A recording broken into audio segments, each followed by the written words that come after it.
Indonesia Lawyers Club edisi malam ini hadir kembali dengan tema Tahun Politik Memanas, Prabowo mulai menyerang. Dengan narasumber Wakil Ketua Umum Partai Gerindra, Fadli Zon. Wakil Ketua Umum Partai Gerindra, Edi Prabowo. Ketua DPP PKS, Mardani Alisera. Mantan anggota DPR RI, Ridwan Saidi. Politisi PDI Perjuangan, Adian Apitupulu. Wasekjen DPP Golkar, Maman Abdurrahman. Ketua Fraksi Nasdem, Joni G. Plate.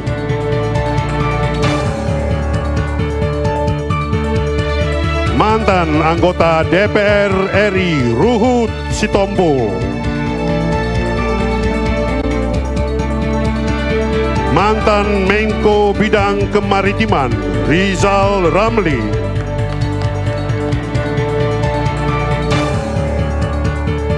Mantan anggota DPR RI, Dedi Gumelar. Pakar Komunikasi Politik, Effendi Ghazali. Pakar Hukum Tata Negara, Prof. Mahfud MD. Dan inilah Presiden Indonesia Lawyers Club, Kani Ilyas.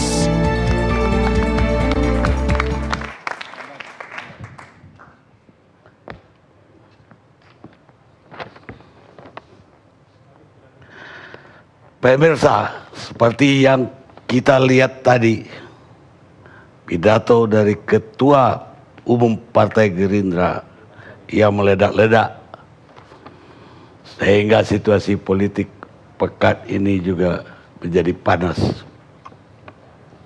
Karena itu kami pilih judul episode ini, Tahun Politik Memanas, Prabowo Menyerang. Dalam pidatonya seperti yang diperdengarkan tadi, Prabowo menyesalkan atau mengeluh tentang kekayaan nasional yang dikuasai oleh segelintir orang ataupun dikuasai oleh asing. Sementara rakyat masih rata-rata miskin dengan penghasilan hanya 3.500 US dollar per tahun. Sementara Singapura itu sudah 15 kali lipat. Dia tidak menunjuk siapa yang salah secara perorangan, tapi dia menunjuk elit yang salah. Dia bilang elit kita sudah goblok, rakus lagi, atau campuran dua-dua, rakus, culas, dan maling, bahkan maling disebut. Tentu saja ini menimbulkan reaksi dari para elit-elit yang lain. Dan karena itu kita angkat ke diskusi kita hari ini. Sebelum diskusi dimulai, saya ingin kita aplaus dulu untuk penyanyi kita yang tidak asing lagi, Ivan Nestorman. Dalam lagu ciptaannya sendiri, Salam Damai Indonesia, diciptakan khusus untuk acara ILC ini. Pemirsa, sekorup apapun, serakus apapun, dan setega apapun pemerintah kita, korporasi-korporasi kita, media-media kita, bahkan lembaga-lembaga keagamaan kita, musik tetap lebih mengagumkan. Itu bukan kata saya, kata Kurt Van Gadat. Itu seorang penulis Amerika dalam kumpulan esainya The Man Without Country. Kita mulai diskusi kita dengan pakar komunikasi politik dulu untuk menilai pidato menggebu-gebu dari Ketua Umum Partai Gerindra, Effendi Ghazali. Ya. Assalamualaikum warahmatullahi wabarakatuh. Shalom, Om Swastiastu, Namo Buddhaya, salam Bhinneka Tunggal Ika, dan sekaligus salam kedamaian. Panjang banget. Iya, enggak, soalnya ini untuk mengimbangi. Ya tapi habis durasi gara-gara. Iya, ya. Segera masuk.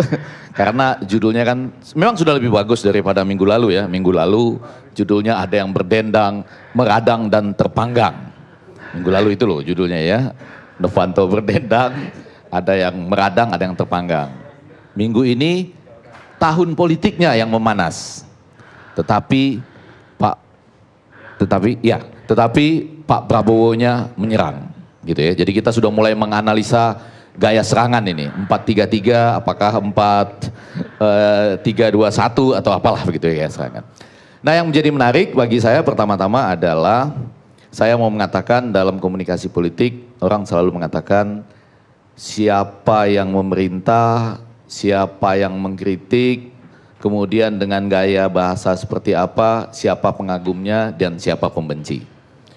Jadi kalau kita sekarang lagi berbicara tentang tahun politik memanas, sebetulnya kalau dibandingkan, misalnya ya, saya mau membandingkan dengan masa pemerintahan Pak SBY dulu ya, suasana panasnya itu nggak perlu nunggu sampai di tahun-tahun politik ya. Sebelumnya pun misalnya, kita ingat, saya sendiri ikut terlibat bersama teman-teman aktivis pada waktu itu. Saya bikin konsep, lalu disampaikan, dan ada juga tokoh-tokoh lintas agama waktu itu, Datuk Karni Ilyas ya yang menyampaikannya.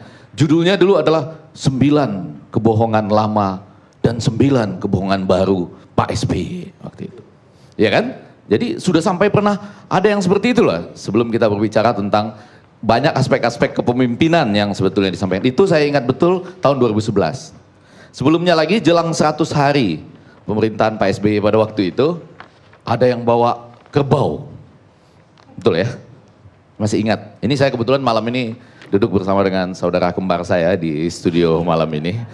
Ini kalau di Sumatera Barat namanya mie iyang ya. Jadi kalau saya lupa-lupa tolong ingatkan saya bahwa pada tahun 2010 100 hari pemerintahan masa pemerintahan Pak SBY dulu sampai kerbau dibawa ya. Ada tulisan Shibuya kalau nggak salah gitu ya.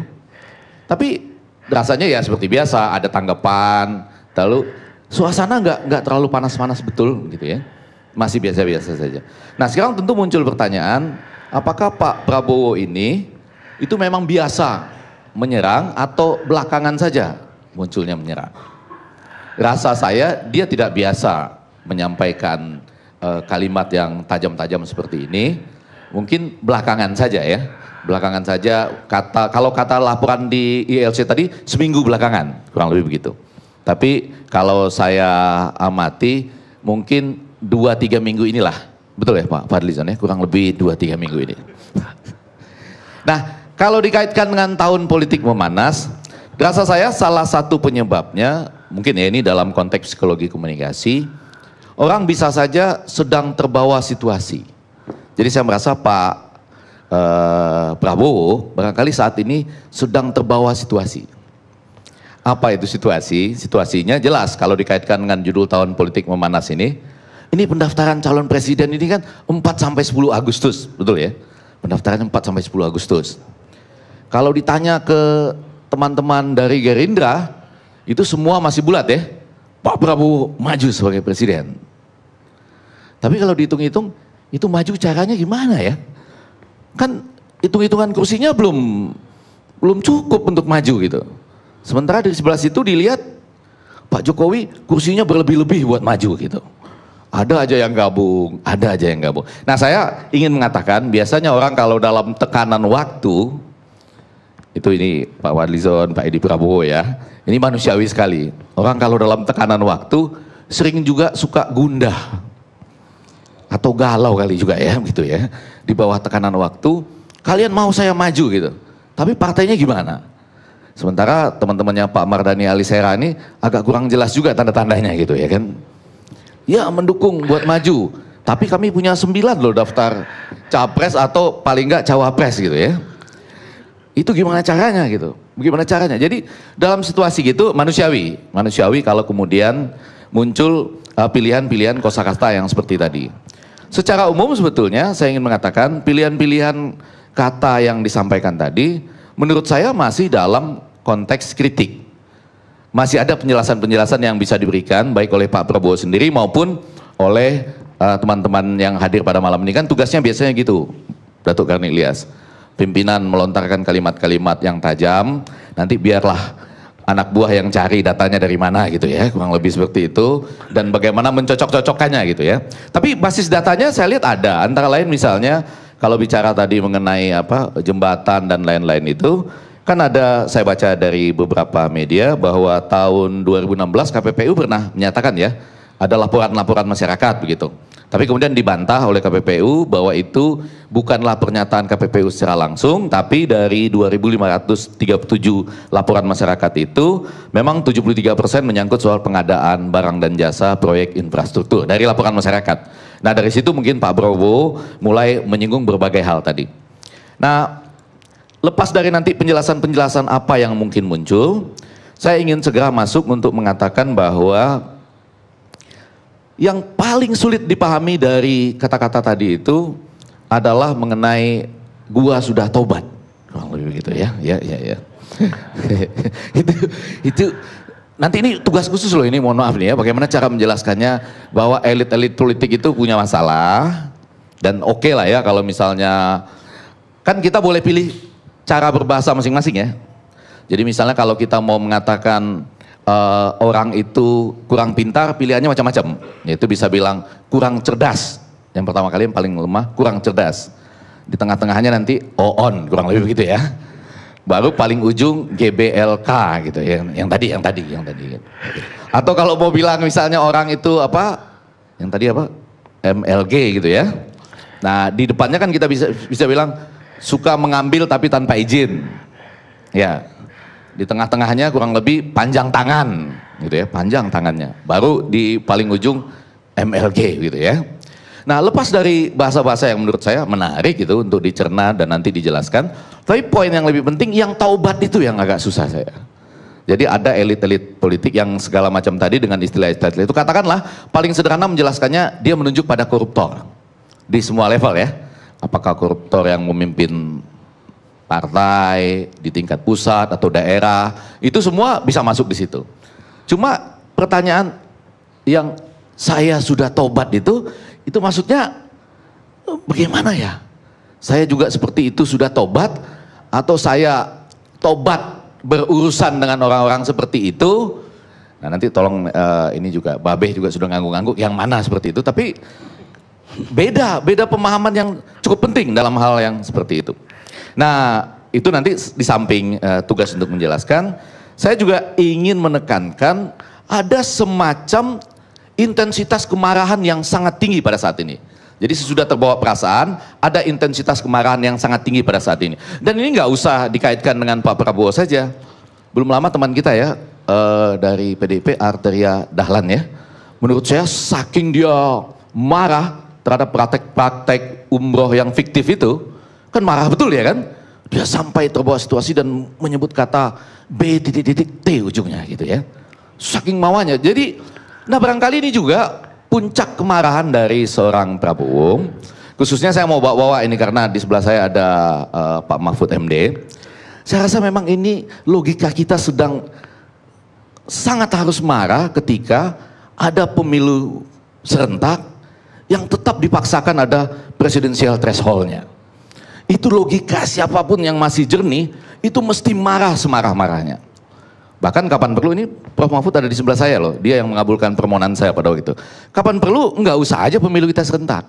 Lebih bagus pemilu legislatif dulu, baru pemilu presiden. Supaya kita tahu siapa yang membackup sistem presidensial kita kalau mau seperti itu.